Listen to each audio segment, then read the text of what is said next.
খাতুনে জান্নাত। হযরত ফাতেমা রাদিয়াল্লাহু তাআলা আনহার ঘরে 3 দিন যাবত কোনো খাবার নাই। হযরত আলী রাদিয়াল্লাহু তাআলা আনহুকে ডাকতে বললেন, আমার স্বামী, আমার একটা পুরাতন চাদর আছে, চাদরটাকে আপনি বিক্রি করে ঘরে খাবার কিনে নিয়ে আসেন। হযরত আলী রাদিয়াল্লাহু তাআলা আনহু চাদরটাকে বাজারে বিক্রি করেন 6 দিরহামের বিনিময়ে।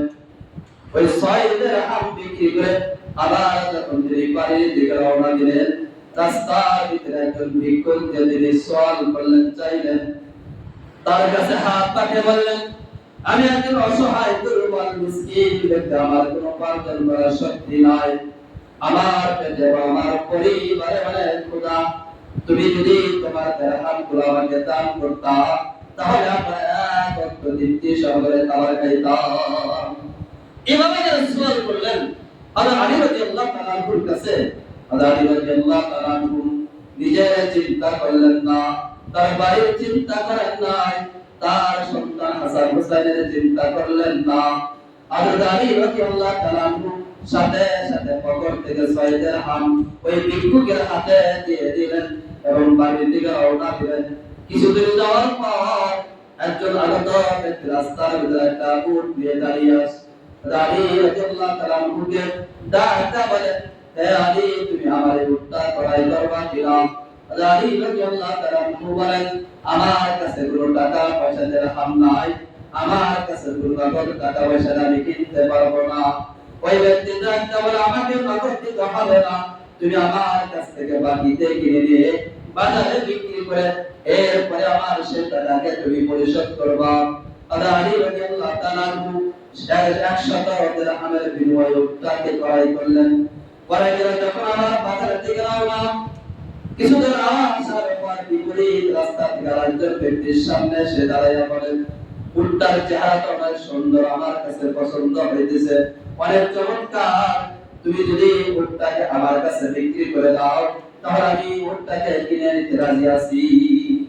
আলী রাদিয়াল্লাহু তাআলা বলেন, তাহলে তুমি বলো, আমি দরদাম করে আমি এটাকে পছন্দ করি না, এটা আমার আদত নয়, তুমি বলো উটটাকে কত দিরহাম দিবে। ওই আগত ব্যক্তি বলেন, 160 দিরহাম আমি তোমাকে দিব। হযরত আলী রাদিয়াল্লাহু তাআলা বলেন, তাহলে তুমি আমাকে সেই 160 দিরহাম দিয়ে উটটাকে তুমি নিয়ে যাও। হযরত আলী রাদিয়াল্লাহু তাআলা 160 দিরহাম উটটাকে বিক্রি করার পর ওই ব্যক্তিকে যার কাছ থেকে 100 দিরহাম বাকিতে ক্রয় করেছিলেন, তাকে 100 দিরহাম দিয়ে 60 দিরহাম দিয়ে তিনি বাজারে চলে গেলেন। বাজারে যাওয়ার পরে 10 দিরহাম দ্বারা বাড়ির খাবার সরঞ্জাম ক্রয় করে দিয়ে বাড়িতে চলে আসলেন। এবার খাতুনে জান্নাত হযরত ফাতেমা রাদিয়াল্লাহু তাআলা আনহা চিন্তিত হলেন, বাড়ির জন্য ক্রয় করে নিয়ে আসা আবার 50 দিরহাম, আমার যে চাদরটি বাজারে গিয়েছিলেন দাম এত হতে পারে না। তখন তার মনটাকে যখন একটা মলিন যখন লক্ষ্য করলেন, হযরত আলী রাদিয়াল্লাহু তাআলা আনহু তার স্ত্রীকে লক্ষ্য করে বলেন, হে ফাতেমা, তুমি ভুল বুঝো না, তুমি চিন্তা করো না, সব কিছু বৈধ পন্থায় আমার কাছে আছে। এখন বলেন, বর্তমান কোন স্ত্রী গেলে লক্ষ্য করবে? কখনো না। স্ত্রী দেখবে কিভাবে 10 টাকার টাকায় 100 টাকায় নিয়ে আসবে, এগুলো কি আমি কিন্তু আমার আয়ত্ত নিয়ে আসবো, কিন্তু আমার স্বামী আমার হাজবেন্ড কিভাবে উপার্জন করলো, কোন জিনিস নিয়ে বাজারে গেল, এর দাম কি পরিমাণ হতে পারে, এত টাকা কোথায় থেকে আসলো, এই চিন্তা যদি করতো, তাহলে প্রত্যেকটা ঘরে কি আসতো, নারীদের যদি শান্তি আসতো। আজকে শুধু নেওয়ার পালা, কিন্তু বৈধভাবে আসলো কিনা অবৈধভাবে এটার চিন্তা কেউ করে না। আলী রাদিয়াল্লাহু তাআলা যখন তার স্ত্রীকে তার পিছনের পুরা ঘটনাকে শোনালেন, এরপরে সবাই তৃপ্তি সহকারে খাবার রান্না করার পরে যখন তারা খাওয়া দাওয়া করে ঘুমে চলে গেলেন, হযরত ফাতেমা রাদিয়াল্লাহু তাআলা ঘুম না গিয়ে শুধু গুনগুন করে কান্না করতেছে রাত্রি বেলা। হঠাৎ করে হযরত আলী রাদিয়াল্লাহু তাআলা তার ঘুম ভেঙে গিয়ে স্ত্রীকে জিজ্ঞাসা করে, এভাবে কেন রাত পর কান্নাকাটি করতেছ? ফাতেমা ডাকতে বলেন, আমরা তো তৃপ্তি সহকারে খাবার পেয়েছি, আমার পিতা সাইয়্যিদুল মুরসালিন খাতামুন নবিয়্যিন বিশ্ব নবী রাহমাতুল লিল আলামিন কয়দিন যাবত তিনি খানা খায় না। আমি এই চিন্তায় শুধু কাঁদতেছি আমার বাবা বিশ্বনবী রাহমাতুল্লাহ আলাইহির কি অবস্থা, তিনি কতদিন যাবত যেন খানা না খেয়ে রয়েছে, এই চিন্তা আমার খুব আসে না। হযরত আলী রাদিয়াল্লাহু তাআলা তার স্ত্রীকে সান্ত্বনা দেয়া বলেন, ঠিক আছে আমরা সকালবেলা যাব। জোহর হওয়ার পরে স্বামী স্ত্রী যখন আবার রওনা দিলেন তার বিশ্বনবীর কাছে, যখন রাস্তার ভিতরে থেকে তাকে দেখে বিশ্বনবী সাল্লাল্লাহু আলাইহি ওয়াসাল্লাম রাস্তার পাশে তিনি দাঁড়িয়ে আছেন। আল্লাহ রাসূল সাল্লাল্লাহু আলাইহি ওয়াসাল্লাম তাদের আশা দেখে মুস্কি মুস্কি হাসতেছেন। হযরত আলী রাদিয়াল্লাহু তাআলা রাসূলকে যখন আবার এই পুরো ইতিহাস শোনালেন, ঘটনা শোনালেন, রাসূল আবার মুস্কি হাসতেছেন। রাসূল সাল্লাল্লাহু আলাইহি ওয়াসাল্লাম হযরত আলীকে জিজ্ঞাসা করলেন, আলী গতকাল যেই উটটাকে তুমি যার থেকে ক্রয় করেছিলা ওই ব্যক্তিকে তুমি চেনো? হযরত আলী রাদিয়াল্লাহু তাআলা বলেন, আমার কথা তিনি কোন গ্রাম্য ব্যক্তি হবেন, আবার যদি সে আমার সামনে পড়েন আমার চোখের নজরে ভাসে তাহলে আমি তাকে চিনতে পারবো। আল্লাহ রাসূল বলেন, যার কাছে তুমি বিক্রি করছো তাকে তুমি চেনো নাকি? আলী রাদিয়াল্লাহু তাআলা একই জবাব দিলেন, আমি তাকে আবার দেখি তাহলে আমি তাকে চিনতে পারবো।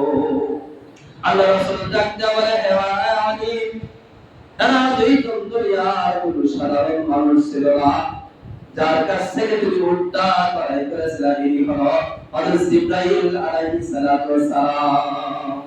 আর যার কাছে তুমি বিক্রি করেছো উনি হলো হযরত মিকাঈল আলাইহিস সালাতু ওয়াস সালাম। এরা কোন সাধারণ দুনিয়ার মানুষ না, এটা আল্লাহ তাআলা পাঠিয়ে দিয়েছে যে যিনি তোমার কাছে বিক্রি করেছে উনি হলেন জিবরাইল আলাইহিস সালাতু ওয়াস সালাম। আর যার কাছে তুমি বিক্রি করেছো উনি হলো কে? হযরত মিকাঈল আলাইহিস সালাতু ওয়াস সালাম। আল্লাহ রাসূল বলেন, কাল কিয়ামতের ময়দানে হাসরের ময়দানে এই উটের উপর আরোহণ করে খাতুনে জান্নাত হযরত খাদিজা রাদিয়াল্লাহু তাআলা জান্নাতের ভিতরে প্রবেশ করবে। এই উটের উপরেই যে উটকে তুমি বেচাকেনা করেছো বা এই উটের উপর আরোহণ করে হযরত খাদিজা রাদিয়াল্লাহু তাআলা হযরত ফাতেমা রাদিয়াল্লাহু তাআলা কোথায় চলে যাবে? জান্নাতে চলে যাবে। আল্লাহ রাসূল বলেন, আমার কন্যা হযরত ফাতেমা রাদিয়াল্লাহু তাআলা এই উটের উপর আরোহণ করে উনি জান্নাতে চলে যাবেন।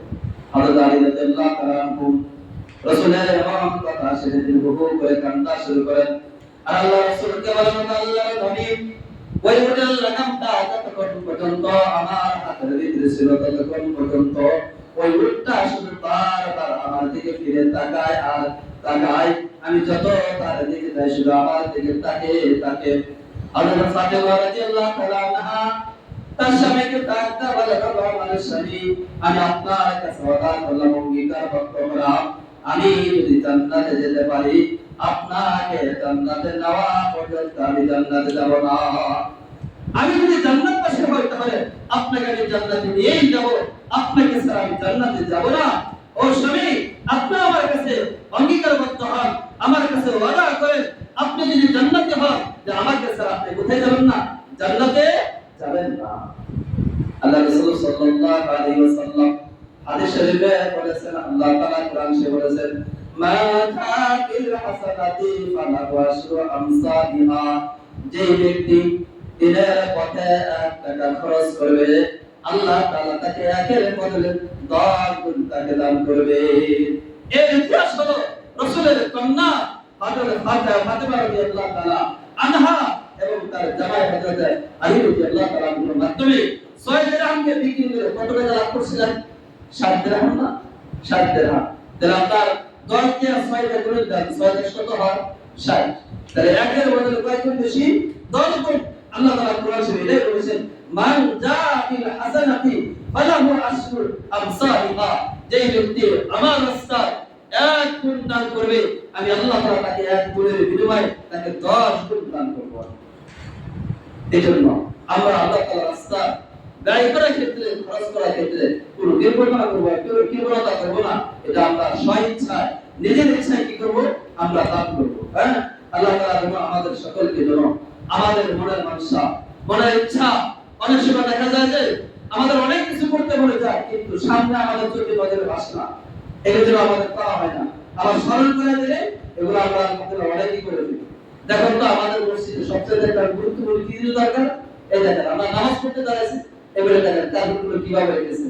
এরপর দেখেন এর পিছনে কাপড়গুলোর পিছনে কার্পেট। মসজিদে এই যে আপনার সরঞ্জামগুলো এভাবে কি মসজিদে কোথায় রাখে? প্রত্যেকটা মসজিদে একটা বাক্স থাকে। যে শীতকাল শেষ, গরমকাল আসলে কার্পেটগুলো ট্যাঙ্কের ভিতরে বা বাক্সের ভিতরে রেখে দেয়, কাপড়গুলো রেখে দেয়, অন্য সরঞ্জামগুলো রেখে দেয়। একটা মানুষ বাইরে থেকে আসলে তো একটা কেমন যেন দেখা যায়, একটা কাপড় বাইরে নামাজ পড়ে, এখানে কার্পেট, এখানে হাড়ি বাতি, এখানে বাতি। এগুলো তো স্বইচ্ছে কত লাগবে? 10-12 হাজার টাকা, আরো কমও পাওয়া যাবে।